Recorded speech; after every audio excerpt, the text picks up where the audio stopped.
அன்பான இனிய உறவுகளுக்கு இங்கே விஜய் அந்த ஃபைலை தேடி எடுத்துடுறாங்க. காவேரி கூட்டிகிட்டு கிளம்பி கீழே வர்றாங்க. தாத்தா பார்க்குறாங்க. என்னப்பா விஜய் வந்த போன ஃபைலை எடுத்த மறுபடியும் வெளியில் போகிற மாதிரி இருக்குது, என்னையா அப்படின்னு கேட்க, தாத்தா ஒன்றும் இல்லை, ஒரு முக்கியமான விஷயம், போயிட்டு வந்து சொல்லட்டுமா அப்படிங்கிறாங்க. சரிப்பா, ஏன்னா கரெக்டாக வந்து ராதாவும் நிற்கிறாங்க இல்லையா, அதனால எதுவும் சொல்ல வேணாம் அப்படின்ட்டு கிளம்புறாங்க. பாட்டிக்கிட்ட சொல்லிட்டு போறியாப்பா? இல்லை வந்துடுறேன்னு சொல்லுங்கள் தாத்தா அப்படின்னு சொல்லிட்டு ரெண்டு பேரும் வா காவேரி அப்படின்ட்டு போகிறாங்க. காவேரி பார்க்குறாங்க. பாஸ் நீங்கள் சொல்ல மாட்டீங்களா, எங்கே போகிறீங்க, என்னன்னு ஒன்றும் புரியலையே, ஒன்றுமே சொல்ல மாட்டேங்கிறீங்களே அப்படிங்கிறாங்க. வா வா, இன்னும் அரை மணி நேரம் தான், உனக்கு எல்லாம் தெரியும் அப்படின்னு சொல்லிட்டு கூட்டிகிட்டு போகிறாரு. நேராக பார்த்தீங்கன்னா பேங்குக்கு கூப்பிட்டு போகிறாங்க. என்ன பாஸ் பேங்குக்கு வந்திருக்கீங்க, இது தானே நம்ம அக்கௌண்ட் வச்சுருக்கிற பேங்க் தானே இது அப்படிங்கிறாங்க. ஆமாம் கரெக்டாக கண்டுபிடிச்சிட்டேன், வா வா அப்படிங்கிறாங்க. என்ன பாஸ் பணம் எதுவும் எடுக்க போகிறீங்களா, இல்லை இந்த பேக்கில் வச்சு பணத்தை எதுவும் போட போகிறீங்களா அப்படிங்கிறாங்க. என் செல்ல பொண்டாட்டி எது வேணாலும் பண்ணலாம், நீ என்ன சொல்லு, பணம் போடுவோமா எடுப்போமா அப்படிங்கிறாங்க. போடுற அளவுக்கு நம்மகிட்ட என்ன பாஸ் இருக்குது, இருந்துச்சுன்னா எடுக்கலாம், ஓகே எடுத்துருவோம். என்ன பாஸ், ஆமாம் என் பொண்டாட்டி சொல்லிட்டேன் எடுத்து தானே ஆகணும், வா வா அப்படிங்கிறாங்க. பாஸ் நீங்கள் போயிட்டு வாங்க, நான் இங்கே உட்காந்துருக்கேன் அப்படிங்கிறாங்க. அடியே நீ எடுக்கணும்னா உன் கையெழுத்து வேணும், வா அப்படின்னு சொல்லிட்டு கூப்பிட்டு போகிறாங்க. என்ன பாஸ் அப்படின்னு சொல்லிட்டு போகிறாங்க. உள்ளுக்கு போயிட்டு பார்த்தா காவேரியோட பாஸ்புக் அதுக்குள்ள இருக்குது. என்ன பாஸ் என்னோட பேங்க் அக்கௌண்ட் பாஸ்புக்கெல்லாம் நீங்கள் பத்திரமா வச்சுருக்கீங்களா, ஏய் நீ போயிட்ட அப்படிங்கிறக்காண்டி அந்த புக்கெல்லாம் நான் விட்டுருவேனா என்ன? ஓ இதை நீங்கள் நம்ம பேக்கில் தானே வச்சுருந்தீங்க, நம்ம பீரோவில் தானே வச்சுருந்தீங்க, ஐயோ கபோர்டில் பத்திரமா வச்சுருக்கீங்களா, நான் இதெல்லாம் யோசிச்சு கூட பார்க்கல, இதில் என்ன வரவு செலவு வைக்க போகிறேன் அப்படிங்கிறாங்க. சரி வா வா அப்படின்னு சொல்லிட்டு ஃபார்ம் ஃபில்லப் பண்ணுறாரு. என்ன பாஸ் அப்படிங்கிறாங்க. வாடி ஆர்வ கோளாறு அப்படின்னு சொல்லிட்டு போயிட்டு பார்த்தீங்கன்னா பணத்தை எடுக்கிறதுக்கு பார்க்குறாங்க. அதில் 20 லட்ச ரூபா இருக்குது.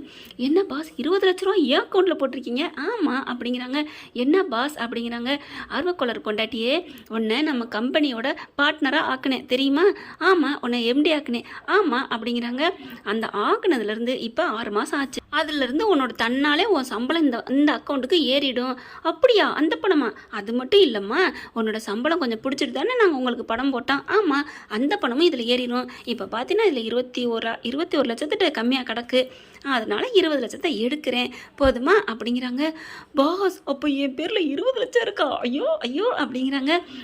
என்ன அப்படின்னு. பாஸ் எனக்கே தெரியாமல் லட்சுமி எனக்கு வந்திருக்கே அப்படிங்கிறாங்க. உன் பேர்லேயே தான் வச்சிருக்கியடா அப்படிங்கிறாங்க. அது என்னமோ கரெக்டு தான், பான் வித் சில்வர் ஸ்பூன் அப்படின்னு சொல்லுவாங்க இல்லையா, அழியா பிள்ளை பேரோடே பிறந்திருக்கேன், இருந்தாலும் 20 லட்சமா அப்படிங்கிறாங்க. சைனை போடுறி அப்படிங்கிறாங்க. சைனை போடுறாங்க. பாஸ் இருந்தாலும் பொண்டாட்டி பேரில் பொண்டாட்டிக்கே தெரியாமல் 20 லட்சமா அப்படிங்கிறாங்க. இது ஓம் பணம்டா, உன்னோட உழைப்புக்கான பணம். பாஸ் எந்த புருஷன் எப்படி செய்வாங்க, ஐயோ ஆரம்பிச்சிட்டாலே, நீ வீட்டுக்கு வந்து எல்லாம் பண்ணிக்கலாம், பணத்தை வாங்குவோம் அப்படின்னு சொல்லிட்டு 20 லட்சம் பணத்தை எடுத்துக்கிறாங்க.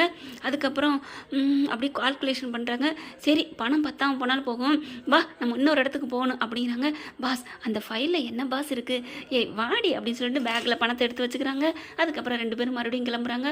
பாஸ் சொல்ல மாட்டிங்களா, சொல்லத்தான் போகிறேன், இப்போ தெரிஞ்சிச்சா? ஆமாம் மீதியும் தெரியும், வா அப்படின்னு பதிவுத்துறை அலுவலகத்துக்கு போகிறாங்க. பாஸ் இங்கே எதுக்கு அப்படிங்கிறாங்க. அடி வாடி என் பொண்டாட்டி அப்படின்னு உள்ளார கூப்பிட்டு போகிறாங்க. வாங்க சார், அங்கே இருக்கவங்களுக்கு விஜய் தெரியும் போல இருக்குங்க, எல்லா இடத்துலையும் ஆல்ரவுண்டர் விஜய்னு சொல்லலாம். என்ன பாஸ் பதிவுத்துறை அலுவலகத்துக்கு கூப்பிட்டு வந்திருக்கீங்க, எதுக்கு பாஸ் அப்படிங்கிறாங்க. வா வா அப்படின்னு சொல்லல, இங்கே உட்காரு அப்படிங்கிறாங்க. அங்கே அடுத்தடுத்து ஆட்களை கூப்பிட்டுருக்காங்க.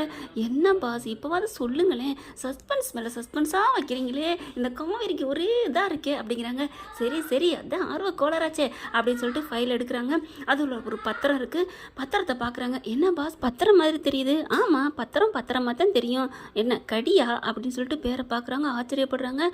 காவேரி என் பேர் என்ன பாஸ் அப்படின்னு கேட்க, உனக்கு உன்னோட பிறந்தநாள் அன்னைக்கு உனக்காக ஒரு வீடு வாங்கி ப்ரெசென்ட் பண்ணேன், ஞாபகம் இருக்கா அப்படின்னு விஜய் கேட்க, எப்படி பாஸ் மறக்க முடியும், எனக்கு அதெல்லாம் நல்லா இருக்குது, அந்த பிறந்த நாளையும் மறக்க முடியாது, நம்ம ஒன்று சேர்ந்ததையும் மறக்க முடியாது பாஸ் அப்படிங்கிறாங்க.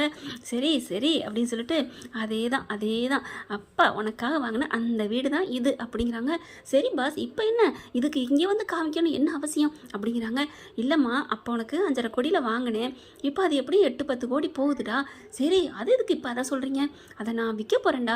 என்னது விற்க போகிறீங்களா? ஏன் பாஸ் ஏதாவது தொழில் தொடங்க போகிறீங்களா, இல்லை கடை முடையா அப்படிங்கிறாங்க. மண்டையில் ஒரு கொட்டுறாரு. அப்படிங்கிறாங்க. ஆர்வக்கோளாறு நான் ஏண்டி நான் அதை விற்க போகிறேன், உனக்காக வாங்கினதை நான் எனக்காக விற்பேனா, அப்புறம் எதுக்காக பாஸ் இங்கே வந்திருக்கோம்? உங்கள் வீடு என்ன ரேட்டு போகுது கொடைக்கானல்ல, அது 1 கோடி போகும் பாஸ் அப்படிங்கிறாங்க. 1.5 கோடி கூட போகலாம், 1 கோடி கூட போகலாம், சரி விடு. அதனால் இப்போ நம்மக்கிட்ட 20 லட்சம் இருக்குது. சரி மீதி நம்ம 5 பங்கு போடணும்னாலும் அவங்க 2 பேருக்கும் 40 லட்சம் கொடுத்தாகணும். அதை விட நம்ம முடிச்சிடலாம் மொத்தத்தையே. அதனால் இந்த இடத்த விற்றுலான்னு வந்திருக்கேன் காவேரி அப்படிங்கிறாங்க. விற்றுட்டு உன் பேர்லேயே அந்த வீட்டை வாங்கிட்டு உன் கையில் உங்கள் அம்மாக்கிட்ட அந்த வீடை கொடுக்குற. அதுக்கப்புறம் மீதி இந்த ஊர்லேயே உனக்கு வேறு வீடு வாங்குவோமா இல்லை வேறு என்ன வேணாலும் நீ பண்ணிக்கோ அப்படிங்கிறாரு விஜய். அப்படியே செம்ம காண்டாகிறாங்க. பாஸ் அப்படின்னு சொல்லிட்டு பட்டுன்னு எந்திரிக்கிறாங்க. சட்டுன்னு வெளியில் போகிறாங்க. ஏய் காவேரி நில்லுமா நில்லு, எங்கே போகிற அப்படின்னு கேட்கல படன்னு வெளியில் போகிறாங்க. நில்லுடி, எங்கேடி போகிற அப்படின்னு கேட்க என்ன நினச்சிட்ருங்க என்னை பார்த்து அப்படிங்கிறாங்க. ஏன் என்னவா, என் அப்பா மேலே நான் எவ்வளோ பாசம் வச்சுருக்கணும் அதே அளவு உங்கள் மேலே பாசம் வச்சுருக்கேன்னு தெரியுமா தெரியாதா? தெரியும்டி, அதுக்கு என்ன இப்போ அப்படிங்கிறாங்க. அப்படி தெரிஞ்சது அந்த மாதிரி ஒரு காரியத்தை பண்ணுவீங்களா? என்னடி சொல்கிற? ஆமாம், எங்கள் அப்பா கட்டிட்டு போன அந்த வீடு அவர் இத்தனைக்கு உயிரோடு இல்லை அப்படின்னு அதுக்கு நான் மரியாதை கொடுத்து மதிப்பு கொடுத்து அந்த வீடை விற்கக்கூடாதுன்னு சொல்கிறேன்னா எப்படிங்க என் உயிராக இருக்கிற என் உயிராக கலந்துருக்கிற நீங்கள் எனக்கு ஆசாசையாக வாங்கி கொடுத்த இந்த வீட்டை எப்படி விற்க மனசு வரும்? ஒவ்வொரு செங்கல்லையும் உங்களோட உயிர் இருக்குங்க, என்ன நினச்சிட்ருக்கீங்க அப்படின்னு பத்திரகாலியாக கத்துறாங்க. அப்படியே ஐயோ அப்படின்னு பயப்படுறாரு. ஆமாம்ல, இந்த அங்கிளை நான் யோசிக்கவே இல்லையே. ஆமாம், என்னை மட்டும் ஆர்வ கொள்ளாருன்னு சொல்லுங்கள் நீங்கள் அப்படின்னு சொல்லிட்டு அப்படியே தோள்பட்டையில் அப்படியே ஒரு கிள்ளுறாங்க. ஐயோ அம்மா விடுமா சாரிடி, ஐயோ என்னடா சீரியஸ் சீனாக போயிட்டுருக்கே அப்படிங்கிறாரு. பார்த்துக்கலாங்க, இப்போ என்ன நினச்சிட்ருக்கீங்க? அதெல்லாம் அந்த வீடை விற்க விடாமல் பண்ணுறது நான் என்னோட பொறுப்பு. அதுக்கு ஏங்க நீங்கள் இவ்வளோ ரிஸ்க் எடுக்கிறீங்க? ஆமாம் நான் ரிஸ்க் எடுக்கிறேன். நைட்டு ஃபுல்லாக உழம்பிக்கிட்டு இருந்தது என் பொண்டாட்டியை நான் பார்த்தேன், எனக்குள்ளடி தெரியும் அந்த வேதனை அப்படிங்கிறாங்க. நான் உழம்புனேனா அப்படிங்கிறாங்க. ஆமாடி புலம்பி தள்ளுனேன் அப்படிங்கிறாங்க. நிஜமாவா? என்ன பாஸ் புலம்புனேன் அப்படிங்கிறாங்க. என் விஜய் மக்கு புருஷன் நீ என்னடா நீலாம் ஒரு ஆளாடா அப்படின்னு திட்டுனேன். அப்போலாம் பொய் சொல்லாதீங்க பாஸ், அப்போலாம் நான் சொல்ல மாட்டேன் அப்படிங்கிறாங்க. இல்லடி வீட்டை பற்றி தவிச்ச நீ அப்படிங்கிறாங்க. அதனால தாண்டி முடிவு பண்ணேன். பாஸ் விடுங்க பாஸ், பார்த்துக்கலாம் அப்படிங்கிறாங்க. அதெல்லாம் முடியாது, என் பொண்டாட்டி நிம்மதியாக இருக்கணும், ஏன்னா வயிற்றுல என் பாப்பா இருக்குது. ஓ அப்போ உங்கள் பாப்பாவுக்காண்டி ஐயோ ஆரம்பிச்சிட்டாடி. அம்மா தாயை விடுமா, நான் உனக்காக தாண்டி பண்ணுறேன் அப்படின்னு விஜய் சொல்கிறாங்க. அடுத்து வேணா ஒன்று பண்ணலாம் பாஸ் அப்படிங்கிறாங்க. என்ன இந்த இதை நம்ம விற்றா தானே பிரச்சனை, அடமானம் வைக்கலாமா அப்படிங்கிறாங்க. வாவ் காவேரி சூப்பர்டி. ஆமாம்ல, இப்போ கண்டிப்பாக இது எப்படியும் 1 கோடிக்கு வைக்கலாண்டி அப்படிங்கிறாங்க. வைங்க அப்படின்னு உள்ளார வந்து கேட்குறாங்க. உள்ளார வந்து கேட்கல, ஆமாம்ல அப்பா வச்சிட வேண்டியதான், அதுக்கு இந்த ஆஃபீஸ் எதுக்கு, வாங்க நம்ம போவோம், மறுபடியும் அந்த பேங்குக்கே போவோம் அப்படின்னு சொல்லிட்டு பத்திரத்தோட பேங்குக்கு போகிறாங்க. 1 கோடி ரூபாய்க்கு அடகு வைக்கிறாங்க. அடகு வச்சுட்டு அந்த காசையும் வாங்கிக்கிறாங்க. பாஸ் இப்போ 1.20 இருக்குது, போயிட்டு அதுக்கிட்ட 2 பேருக்கு என்ன பங்கு அதை கொடுத்துருவோம் அப்படிங்கிறாங்க. அதுக்கப்புறம் எனக்கு ஒரு யோசனை தோணுது, அந்த வீடு அப்படியே இருக்கட்டுமே, அவங்க 2 பேர் மட்டும்தானே ஆர்வப்படுறாங்க, அதுங்களுக்கு மட்டும் அந்த காசை கொடுத்துட்டு அப்புறமா அந்த இது அப்படியே அவங்க அப்பா வேலை இருக்கட்டுமே காவேரி அப்படின்னு விஜய் சொன்னோம். கையோட சும்மா காவேரிக்கு பொங்குதுங்க சந்தோஷம். மாமா அப்படின்னு கட்டி பிடிச்சிக்கிறாங்க. என்னாச்சு மாமா, இருந்தாலும் நீ வேற லெவல் மாமா அப்படிங்கிறாங்க. என்னடி நம்ம வீட்டுக்கு வந்துட்டோண்டி அப்படிங்கிறாங்க. போட, வீடு வந்தானே காடு வந்தானே, என் புருஷனை நான் கட்டி பிடிக்கிறேன். ஆஹா, என்ன உன் புருஷன்கிட்ட கடை வாங்கிட்டு தானே, நான் எப்படா கடை வாங்கினேன் பார்த்தீங்களா சொல்லி காமிக்கிறீங்க. நான் பணத்தை பற்றி சொல்லலடி, இந்த வார்த்தை எப்போ வந்தாலும் நான் தானே சொல்லுவேன். என் பொண்டாட்டி எங்கேயா இருந்தானே நான் கட்டி பிடிப்பேன்னு, அதை நீ இப்போ சொல்கிறேன்னா என்கிட்ட தானே காப்பி அடித்த. ஆமாம்மா அது வேணா ஓகே தான் அப்படின்னு கண்ணை சிலிப்பிட்டு பேசுகிறாங்க காவேரி. அதை தாண்டி சொன்னேன் பக்கி, உடனே கடை வாங்கினான்னு சொல்லி காமிக்கிறேன் நம்ம ஆளைப்பாரு அப்படிங்கிற சாரதா வராங்க. வாங்கப்பா என்ன வெளியில் போனீங்க, என்னாச்சு அப்படிங்கிறாங்க. ஒன்றும் இல்லைப்பா ஒன்றும் இல்லை, வாங்க அப்படின்னு கூட்டிகிட்டு வராங்க. உள்ளுக்க வந்து பணத்தை எடுத்து காமிக்கிறாங்க. பார்த்தா கங்கா அப்படியே வாயை பொழக்குது.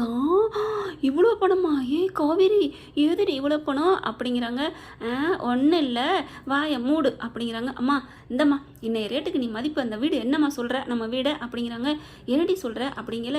ஆமாம்மா அந்த வீட்டை நானே வாங்கிக்கிறேன் அப்படிங்கல. கங்கா பார்க்குது. ஆக மொத்தம் இவ தான் அந்த வீடை வாங்க போகிறாளா அப்படின்னு சொல்லையிலே இங்கே யமுனா வர சொல்லியிருக்காங்க. யமுனா வந்துடுது. அந்தானே என்ன பணம் கைமா நிறையா இருக்குது அப்படின்னு சொல்லி கேட்க, இங்கே வாடி அப்படின்னு கூட்டிகிட்டு போகல. பார்த்தியா 2 பேர் செட்டு சேர்றாளுங்க, குசுன்னு பேச போகிறாளுங்க. 2 பேர் சேர்ந்தாலே நல்லதுக்குன்னு நினைக்கணும், ஆனால் இதுக சேர்ந்தாலே வயிற்றுல புளிய கரைக்குதே, என்ன சொல்ல போகிறாளுன்னு தெரியலையே அப்படின்னு சொல்லிட்டு சாரதா என்ன பண்ணுது. என்னடி காவேரி சொல்கிற? ஆமாம்மா எல்லாம் உன் மாப்பிள்ளை தாம்மா அப்படிங்கிறாங்க. என்ன தம்பி சொல்கிறீங்க அப்படிங்கிற நடந்ததை பூரா சொல்கிறாங்க. கேட்குறாங்க உள்ளுக்கு வந்துட்டு. அது ரெண்டும் புரணி பேச போனாலும் இதுக்கு என்ன பேசுகிறான்னு கேட்டுட்டு, பாத்தியாக்கா யோகத்தை பாத்தியாக்கா அவள் வாங்க போகிறாளா, அக்கா என்னக்கா பண்ணுறது, யார் வாங்கினா நமக்கு என்னடி, நமக்கு தேவை காசு வா அப்படின்னு சொல்லிட்டு வெளியில் வராங்க. அப்போ பார்க்குறாங்க, விஜய் பாத்தியாடி இப்படி இருக்கனடி புருஷன் எப்படிலாம் தாங்குறாண்டி, கல்யாணத்துலேருந்து பாரு இப்போ பேங்கில் பணம் போட்டிருக்கேன், சொத்தில் பாதி எழுதி வச்சுருக்கேன், பார்ட்னராக கொடுத்துருக்கேன், வீடு வாங்கி கொடுத்துருக்கேன், ஐயோ காவேரிக்கு உடம்பு பூரா மச்சண்டி அப்படிங்கிறாங்க. ஆமாக்கா என் வயிறா எரியுதுக்கா அப்படிங்குது. உனக்காவது பரவாயில்லடி, உன் புருஷன் முடி சொத்து பூரா உனக்கு தான், ஆனால் எனக்கு பாரு அப்படின்னு இன்னமும் இந்த கங்கா திருந்தாத ஜென்மங்க. புருஷன் இல்லைன்னா அதோட அருமை உணர வேண்டாமா, பாவண்டா குமரா நீ அங்கிட்ட சன்னியாசி ஆயிடுடா அப்படின்னு தான் தோணுது. அடுத்து பார்த்தீங்கன்னா வெளில எல்லாரும் வந்துடுறாங்களா. வந்ததுக்கப்புறம் 2 பேர் வந்துடுறாங்க. என்னம்மா உன் சின்ன மகளே வீட்டை வாங்கிக்க போகிறாளாக்கும் அப்படின்னு சொன்னோன்னே, ரொம்ப சிலுத்துக்காதடி, உங்களுக்கு தேவை காசு, கஷ்டப்படுறேன்னு சொன்னீங்க, அது அவள் பண்ணுறா, அவளுக்கு இருக்கிற அக்கறை உங்களுக்கு என்னடி இருக்குது, அவளுக்கு இதில் பங்கு தானே இருக்குது அப்படிங்கிறாங்க. அதை தாக்கா நீ தப்பாக நினச்சிட்டு இருக்க அப்படின்னு சொல்லல விஜய் வந்து பேச வராரு. இங்கே பாருங்க கோதாவரி அப்படின்னு கையை மறிக்கிறாங்க. சும்மா இருங்கன்னு கண்ணை தாங்க ஜாடை காமிக்கிறாங்க. அப்படியே அடங்கிறாரு. பத்தியடி யமுனா எப்படி பாரு, கண்ணுக்கு ஜாடை காட்டினாலே அடங்கிடுறானே அப்படிங்குதுங்க. அப்படி தாண்டி நல்ல மனசுக்கு அன்பான புருஷன் கிடைப்பாங்கடி அப்படின்னு தான் தோணுது. அடுத்து காவேரி பார்க்குறாங்க. இங்கே பார், நானோ என் பங்குக்கோ நான் இதில் எதுவுமே பண்ணலை, இன்னும் சொல்லப்போனால் என் பேர்லேயும் வாங்கவே இல்லை.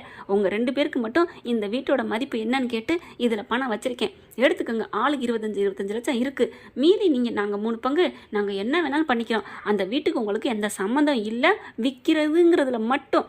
மற்றபடி வரலாம், தங்கலாம், ஊர்லலாம், பெறலாம், என்ன வேணாலும் பண்ணிக்கலாம். ஆனால் இப்போ வரைக்கும் எப்போ வரைக்கும் என் உயிர் இருக்கிற வரைக்கும் அப்பா பேரில் தான் அந்த வீடு இருக்கும் அப்படின்னு அப்படி சுண்டி விட்ட மாதிரி கோவத்தில் பேச, எம்மாடியோ காவேரி சிரிக்கிறான்னு நினைக்கிறோம், கோவம் இப்படி இருக்கே, அப்போ உள்ளுக்க ஒரு பூனை தூங்கிக்கிட்டு தான் இருக்கா அப்படின்னு விஜய் நினைக்கிறத காவேரி சரியாக கேட்சப் பண்ணிவிட்டு, ஆமாடா நீ தப்பாக சொல்லிட்ட, பூனை தூங்கலை சிங்கம் தூங்குது அப்படிங்கிற மாதிரி முறைச்சிக்கிட்டே சொல்ல, ஆமாம்மா சிங்கம் மட்டும் இல்லை, என்னமோ கரெக்டு தான் காவேரி, ஒரு சிங்கம் தூங்கலை காவேரி, நீ பேசுகிற பேச்சை பார்த்தா 1000 சிங்கம் தூங்கிக்கிட்டு இருக்கு, உள்ளரவா நான் அந்த சிங்கத்தை அணைச்சிட்றேன் அப்படிங்கிறாரு. அதாவது ஜாடையில் 2 பேரும் பேசிக்கிறாங்க. அடுத்து பணத்தை எடுத்து கொடுக்குறாங்க. இந்தாங்கடி வாங்கிக்கங்கடி அப்படின்னு வாங்கிக்கிறாங்க. அப்பா தம்பி நீங்கள் ரொம்ப நல்லா இருக்கணும் அப்படிங்கிறாங்க. அம்மா நாங்கள் நல்லா தான் இருப்போம் அப்படின்னு சொல்லிட்டு மீதி பணத்தையும் அவங்ககிட்டே கொடுக்குறாங்க. இந்த அம்மா வச்சுக்க, நாளைக்கு ஒரு நல்ல இடமா பார்த்து அப்பள பிஸ்னஸை பெருசாக டெவலப் பண்ணுறோம், எல்லாத்தையும் பெருசாக பண்ணுறோம், எல்லாத்துக்கும் பெரிய லெவல் கொண்டாடுறோம், அப்பளத்தில் என் புருஷனை நான் ஜெயிக்க வச்சு காட்டுறேன், என் புருஷன் நான் இந்த பிஸ்னஸில் இறங்குறோம்மா, எங்களுக்குன்னு ஒரு அடையாளத்தை நாங்கள் இதில் உருவாக்கி காட்டுவோம் அப்படின்னு சொன்னோன்னே கங்காவும் யமுனாவும் பார்க்குறாங்க. எப்படியோ போட்டும்போ நமக்கு வந்து காசு வந்துருச்சு அப்படின்னு சொல்லிட்டு யமுனா என்ன பண்ணுது, அம்மா நான் கிளம்புறேன் அப்படின்னு சொல்லிட்டு காசை கொண்டு வேகமாக கிளம்புறாங்க. இங்கே கங்காவுக்கு சந்தோஷம் தாங்கலை. 25 லட்சத்தை வச்சு கட்டில் வச்சு படுத்துக்கிட்டு நீ ஊரில் தான் வேணும், பக்கத்தில் கட்டி அணைக்க உன் புருஷனாக இருக்கேன், நெவர். பார்த்தா இங்கே நம்ம தலைவிக்கு அப்படி இல்லை, பாரு இன்னும் எவ்வளவோ லட்சங்கள் இருக்குது, அதை கூட துச்சமாக தூக்கி அம்மாட்ட கொடுத்துட்டு நம்மளோட அன்பும் காதலும் தான் முதலிடம் அப்படின்னு சொல்லிட்டு வாழ்க்கைக்கு ஆதாரமே அதுதான் அப்படின்னு சொல்லிட்டு அப்படியே காவேரி அணைச்சி கொண்டு போகிறாங்க. சிங்கத்தை தூங்கிக்கிட்டு இருக்கலையே அதை தட்டி எழுப்பி அணைக்கிறதுக்காக தலைவன் கூட்டிகிட்டு போகிறாங்க. ஆனால் நீங்கள் சொல்லுங்கள் ஃப்ரெண்ட்ஸ், மனுஷன் எதை தேடி ஓடுறான், எதுக்காக அலைகிறோம், ஏன் இப்படிலாம் தவிக்கிறோம் அப்படிங்கிறது 3 ஆப்ஷன் வைக்கிறேன். 1 காதல் பாசம் இந்த குடும்ப வாழ்க்கைன்னு இருக்குல்ல அந்த இது, 2வது பணம், 3வது வயிற்று பசி உணவு. இந்த 3ல் எதுக்காக நம்ம வாழ்க்கை வாழ்கிறோங்கிறது எனக்கு நேற்றுலேருந்து ஒரே டவுட்டாக இருக்குது. நீங்கள் சொல்லிடுங்க ஃப்ரெண்ட்ஸ். இந்த பற்றி உங்களுக்கு பிடிச்சிருந்துச்சுன்னா உங்கள் பொண்ணான கையில் ஒரு லைக்கை போட்டு சப்ஸ்கிரைப் பண்ணிடுங்க. Thank you friends.